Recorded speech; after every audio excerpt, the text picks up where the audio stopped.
freedom, Joshua's 9. So now everybody don't got the word. Everybody don't got the word that Joshua done defeated a bunch of the Ites tribes. Canaanites, Hittites, all them. A bunch of them that they have defeated. So one tribe decided, you know what? We're going to disguise ourselves in old clothes. We're going to bring wine. We're going to bring bread. They want to do a covenant with Joshua. And they said, we're going to dress in old shoes and everything so that when they see us, we're going to tell them that we came from a faraway land and we've heard about the God that's on their side. And we want to make a covenant with them. We want to be in league with them. We want to have a truce with them.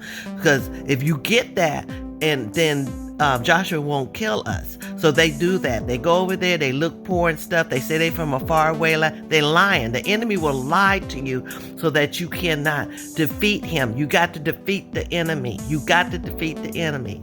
But the enemy is lying. So if they trust him, and then they make the truce, and then you know what happened? They didn't ask God. Again, a lot of times we get into our own victories and our own good times and things we can do it within ourselves. We forget it's God, but we think it's within ourselves, and we just start doing stuff. They would have asked God. God would have told them and revealed it, but they didn't. They made the truce with them. Then they found out 3 days later. They found out 3 days later that they was the neighbors they were supposed to destroy. And because God is a God of his word, they did that.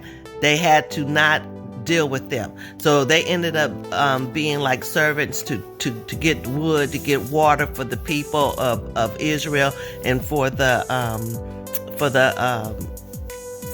Levites and stuff, and take care of the temple and help out that way.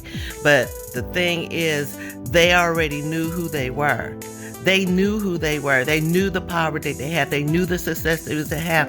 And if they would have stayed in the covenant agreement with God and go to God and ask about stuff, that wouldn't have happened. But they didn't, so the enemy gets to stay around. Always know the enemy is looking for a way to stay around so that you don't get the full victory. God's going to do what he has to do regardless of what he has to deal with. But when he wants to wipe something clean, stay with the Lord and keep contact with the Lord, and make sure that you know exactly what the Lord is saying at every turn, because every situation is not the same situation. Just because you handled it one way one time don't mean that you don't need to go back and ask the Lord, what do we do with this situation? Because the enemy is looking for a way to get in.